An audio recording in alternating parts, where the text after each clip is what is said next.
आने वाले दिनों में जो मैथ्स की प्रैक्टिकल आपकी होगी बैच वाइज, उसके बारे में डिस्कस करते हैं कि आपको किस तरह से उसके लिए तैयारी करके रखनी है।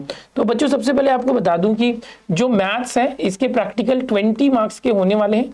ओके, बाकी जो फिजिक्स केमिस्ट्री और बायोलॉजी होते हैं उसके प्रैक्टिकल 30 मार्क के होते हैं, बट यहाँ पर आपको 20 मार्क का जो प्रैक्टिकल होता है और रिटन पेपर जो है आपको पता है कि 80 मार्क्स के रिटन पेपर होते हैं।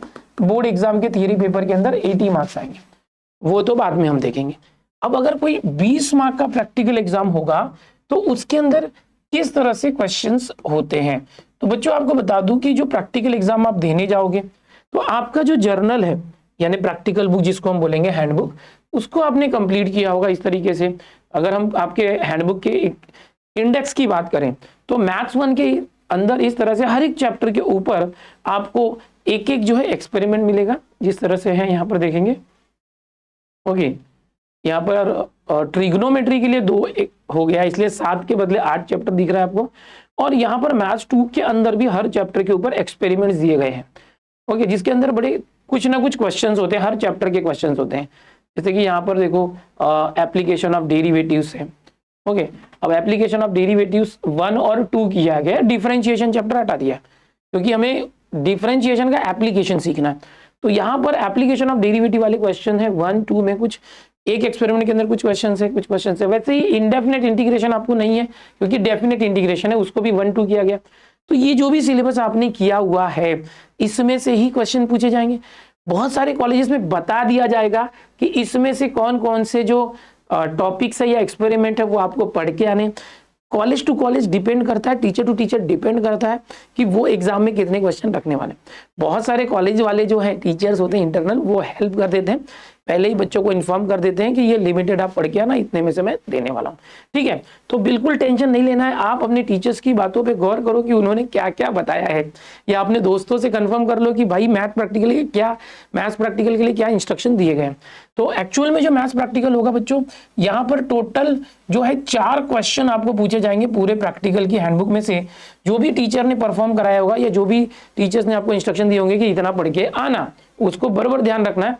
ये जो है 4 क्वेश्चन यहाँ पर मैं बताऊंगा कि आपको दिए जाएंगे जो 5-5 मार्क के होंगे, जिसमें से आपको कोई भी 3 क्वेश्चन अटेम्प्ट करने होंगे। एनी 3 क्वेश्चन, कोई भी 3 क्वेश्चन अटेम्प्ट करने, जो हर क्वेश्चन जो है 5 मार्क कंडक्ट कैरी करेगा एंड टोटल 15 मार्क्स जो है आपके यहाँ पर किसी भी 3 क्वेश्चन को करने पर आपको मिलने वाले। फिर से ध्यान से सुनो। अब इसमें भी क्या होगा कि मैथ्स 1 के 2 क्वेश्चन होंगे और मैथ्स 2 के 2 क्वेश्चन होंगे। मैथ्स 1 के 2 क्वेश्चन होंगे और मैथ्स 2 के 2 क्वेश्चन होंगे। 4 क्वेश्चन होंगे जिसमें से कोई भी 3 कर सकते हो, यहां से 2 यहां से 1, या यहां से 2 यहां से, कोई भी 3 क्वेश्चन आप कर सकते हो। 5-5 मार्क के होने की वजह से 15 मार्क का जो है ये हो गया। इसके बाद जो है बच्चों 5 मार्क आपको मिलने वाले हैं आपके प्रैक्टिकल हैंडबुक के ऊपर। ओके, 5 मार्क जो मिलेंगे आपको, क्या मिलेंगे, हैंडबुक, प्रैक्टिकल हैंडबुक है या जो जर्नल आप जिसको बोल सकते हो। ओके, एक्सपेरिमेंट जिसमें आपने लिखा है उस बुक के ऊपर 5 मार्क्स मिलेंगे। टोटल आपके हो जाते हैं 20 मार्क्स। और आपको जैसे मैंने बताया कि जो मैथ्स है उसमें 80 मार्क्स जो है आपको रिटन पेपर में लाना है। 20 मार्क्स का सिर्फ इतना सा खेल है। फिजिक्स से जैसा कोई कॉम्प्लिकेशन नहीं है। यहाँ पर आपको अपने टीचर्स पे ध्यान देना है कि टीचर्स ने क्या इंपॉर्टेंट बताया है। बहुत सारे कॉलेज वालों को ये 4 क्वेश्चन कौन से हैं पूरे बता दिए जाते हैं। बहुत सारे कॉलेज वालों को 8 से 10 क्वेश्चन बताए जाते हैं कि ये 10 क्वेश्चन या 8 क्वेश्चन करके आओ, इसमें से ही हम 4 क्वेश्चन देंगे। तो वो लिस्ट आप अपने कॉलेज टीचर्स ने जो दिया है उस पर ध्यान रखना है। अपने दोस्तों से, अपने बैचमेट से वो चीज निकालो और उतना पढ़ के जाओ, कर दो। अब पेपर कैसे चेक होता है उसके ऊपर बात करते हैं। जैसे कि अभी मेन जो हमारा प्रैक्टिकल बुक है, अगर आपने सर्टिफाइड कराया हुआ होगा हैंडबुक टीचर से पूरा भर के, तो आपके 5 मार्क तो पक्के हैं। तो मेन गेम ये 15 मार्क का है। तो आपको अगर टारगेट रखना है कि 20 में से 20 मार्क्स मुझे मिले, तो वो टारगेट कैसे पूरा होगा? 20 में से 20 मार्क का। प्रैक्टिकल के 5 मार्क आपको मिल चुके हैं। अब ये जो 3 क्वेश्चन आप अटेम्प्ट करने वाले हो, अगर उसमें पूरे के पूरे 5 में से 5 आ जाए तो 15 मार्क्स आ जाएंगे और ये 15-5 20 हो जाता है। अभी प्रैक्टिकल एग्जाम के अंदर होता क्या है ये मैं आपको बताऊंगा कि आपके पास 2 एग्जामिनर आपको मिलेंगे। 2 एग्जामिनर, कौन से 2 एग्जामिनर? ये ग्रीन सिग्नल जो दिख रहा है ये आपके इंटरनल एग्जामिनर है, जो आपके कॉलेज के मैथ्स के टीचर होंगे। ओके, इनका मेन रोल यही होता है कि स्टूडेंट्स को इस तरह से हेल्प करना है कि वो एग्जाम से डरे ना, और एग्जाम परफॉर्म करें, और जो बच्चे फेल होने जैसे हैं उनको भी कैसे पास लेवल तक लेके जाया जाए हेल्प करके। हेल्प मतलब इन द सेंस कि पूरा आपका पेपर लिख के नहीं देंगे, आपको मोटिवेट करेंगे, अगर आप कहीं अटकते हैं तो आपको गाइड करते हैं, फिजिक्स केमिस्ट्री बायो वगैरह जो भी है। तो इंटरनल का काम वो होता है कि जो बाहर से आने वाले एक्सटर्नल है वो चीज़ों को वहाँ के कॉलेज के एनवायरनमेंट से रूबरू नहीं होते, तो उसका काम एक्सटर्नल को का काम होता है एग्जाम प्रॉपर कंडक्ट कराना और उसका सुपरविजन करना। तो इनको हेल्प करने के लिए जो इंटरनल एग्जामिनर होते हैं वो होते हैं, क्योंकि ये सारे बच्चों को पहचानते हैं। इंटरनल एग्जामिनर क्या करेंगे, सारे काम यही करेंगे, और एक्सटर्नल एग्जामिनर का काम होता है सुपरवाइजिंग करना कि कहीं चीटिंग तो नहीं हो रही है। अब ये जो इंटरनल एग्जामिनर है वो क्या करेंगे, आपको जो है पूरा एक क्लासरूम जैसे होता है, अभी जैसे कि फिजिक्स केमिस्ट्री के लैब होते हैं बायोलॉजी के, वैसा तो कोई लैब होता नहीं है मैथ्स के लिए, किसी किसी कॉलेज में होता भी होगा।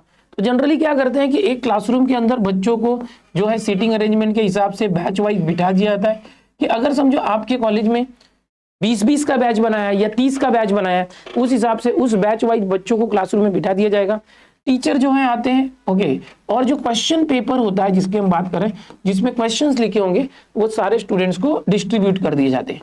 अब मैक्सिमम तो ये फॉलो किया जाता है कि सभी को सेम क्वेश्चन पेपर जाएगा। जो 4 क्वेश्चन की बात मैंने की है बच्चों, ये जितने भी बच्चे होंगे सबको ये 4 के 4 क्वेश्चन जो है वो सेम ही रहेंगे। मतलब हर स्टूडेंट जो बैठा हुआ है, समझो यहाँ पर मैंने 15-16 की बैच ली, ऐसे 20 की बैच हो सकती है, तो उसके अंदर जितने भी क्लासरूम में हो, टीचर और कॉलेज के ऊपर डिपेंडेंट नंबर ऑफ स्टूडेंट कितने, तो उतने जो है पेपर्स बांटे जाएंगे। मोस्ट ऑफ कॉलेजेस में 99% कॉलेज में सब बच्चों को सेम पेपर्स होता है, सेट नहीं होते। जैसे फिजिक्स में हर एक बच्चे को अलग अलग एक्सपेरिमेंट आता है, वैसा नहीं होता, ठीक है। अब बच्चे को वो 4 क्वेश्चन सॉल्व करने हैं, जो ये 4 क्वेश्चन मैंने बताया, उसमें से कोई भी 3 क्वेश्चन सेलेक्ट करके सॉल्व करना है, 4 में से 3 क्वेश्चन। अब समझो आपने क्या किया कि 3 क्वेश्चन सॉल्व किया। सबसे पहले आपने पहला क्वेश्चन सॉल्व किया, और इस क्वेश्चन को जब आपने सॉल्व किया तो बहुत सही तरीके से पूरा सही आंसर निकाला, तो ये पूरा चेक होकर आपको पूरे 5 मार्क्स जो है यहाँ पर मिल जाते हैं। बट समझो आपने क्वेश्चन नंबर जो है दूसरा लिया, और इसको जब आपने सॉल्व किया, और समझो आपका लास्ट में आंसर रॉन्ग आ गया, गलत आंसर आ गया, तो भी ये क्वेश्चन जो है 5 मार्क का वेटेज रखता है, तो आपको यहाँ पर 3 या तो 4 मार्क्स मिल जाएंगे। ऐसा नहीं कि 0 हो जाएगा, बट आपने अटेम्प्ट ही नहीं किया, लिखा ही नहीं, तो 0 मिलना ही है। तो आपको ऐसा नहीं करना है कि ब्लैंक छोड़ के, अटेम्प्ट करना ही है। जो भी आप उसके बारे में जानते हो, क्वेश्चन के बारे में, एप्लीकेशन जो भी आपका उसका फॉर्मूला है, वैल्यूज जो भी दी है वो पुट करो, कैलकुलेशन करने की कोशिश करो। अगर आपका सही आंसर आ गया तो 5 मार्क मिलेगा, अगर गलत आंसर आया तो भी आपने परफॉर्म तो किया, फॉर्मूला तो रखा, डेटा तो निकाला, जो फाइंड करने बोला गया उसके लिए फॉर्मूले में वैल्यू सब्स्टिट्यूट की, कैलकुलेशन करने की कोशिश की। आंसर गलत आया तो 1 मार्क कट जाएगा, और बहुत ज्यादा गलती है तो 2 मार्क कटेगा, लेकिन 3 से 4 मार्क्स मिलते हैं, एकदम भी 0 नहीं मिलेगा। हाँ, आप एकदम बिल्कुल ब्लैंक छोड़ दिए, आप कुछ अनवांटेड लिखे हैं, कुछ अलग ही भलताज लिख दिए, तो फिर 0 हो जाए। इस तरह से आपको 3 क्वेश्चन अटेम्प्ट करने हैं, और आपको कोशिश करना है कि तीनों क्वेश्चन सही आप अटेम्प्ट करो, तो आपका 15 में से 15 पूरा मिल सकता है। सर हमको पता कैसे चलेगा कि ये कौन से क्वेश्चन आने वाले? इसके लिए आपको कनेक्टेड रहना अपने टीचर से, अपने कॉलेज के जो फ्रेंड सर्कल है, या आपका ग्रुप है, आपका बैच है, आपका जो व्हाट्सएप ग्रुप होगा, आपके टीचर्स ने जो इंस्ट्रक्शन दिए होंगे, और आपने अगर उस दिन डांडी मारी होगी, एब्सेंट रहे होंगे और टीचर ने बताया होगा, तो उसका जरा पता लगा लेना, क्योंकि ये सारी चीजें बता दी जाती है मैक्सिमम कॉलेजेस में, लिमिट बता दी जाती है कि भाई इतने में से ही इतना करना है, तो कोई डिफिकल्टी नहीं होती। मैथ्स में ये 3 क्वेश्चन आप करते हो, 4 में से आपके 15 मार्क्स आ गए, ओके, नहीं 15 आए तो भी, अगर आपका कुछ गलत भी हो गया तो 14 या 13 मार्क्स आएंगे, ये 5 मार्क्स जोड़ के 18 या 19 होगा, या पूरा अगर 15 आए तो 20 में से 20 मार्क्स आपको मिल जाते हैं, ओके। और ये सबसे इजी होता है, फिजिक्स केमिस्ट्री और बायो से भी इजी है। यहाँ कोई एक्सपेरिमेंट परफॉर्म नहीं करना है, ना तो कोई टाइट्रेशन करना है ब्यूरेट पिपेट लेके, ना तो फिजिकल कोई एक्सपेरिमेंट करना है, वायरिंग वगैरह करनी है, ना तो बायोलॉजी का कोई एक्सपेरिमेंट करना है। यहाँ पर मैथ होता है, पेपर पेन लेना है, लिखना है, ठीक है। तो इस तरीके से आप मैथ्स के अंदर पूरे 20 में से 20 स्कोर कर सकते हैं, और मैं चाहूंगा आप सभी को मिले। अगर आप यहाँ पर 20 पूरा स्कोर करते हो तो आपको बस ये 80 में से लाना होगा। समझो कि आपने बहुत अच्छी मेहनत की और 80 में से आपने 78 ला दिया, तो 78 यहाँ से और वहां से 20, यार 98 मार्क्स हो जाता है 100 में से। और समझो आपने यहाँ 80 में से 80 ला दिया, तो भाई 100 में से 100 भी हो जाएगा, ठीक है। सभी को ऑल द बेस्ट। डिस्क्रिप्शन में एक वीडियो का लिंक दिया है, जिसमें मैथ्स की जो इस तरह से प्रैक्टिकल एग्जाम कंडक्ट करने वाले कॉलेज के टीचर होते हैं, उनका मैंने एक इंटरव्यू सेशन लिया है। उनके साथ इंटरव्यू लेते समय मैंने बहुत सारे जो आपके डाउट्स होते हैं एज अ स्टूडेंट बन के उनसे क्वेश्चन पूछा है कि सर एग्जाम में किस तरह से होगा, क्या होगा, मार्किंग कैसे आप लोग देते हैं, क्वेश्चंस कैसे आते हैं, ओके, किस तरह से 20 में से 20 ला सकते हैं।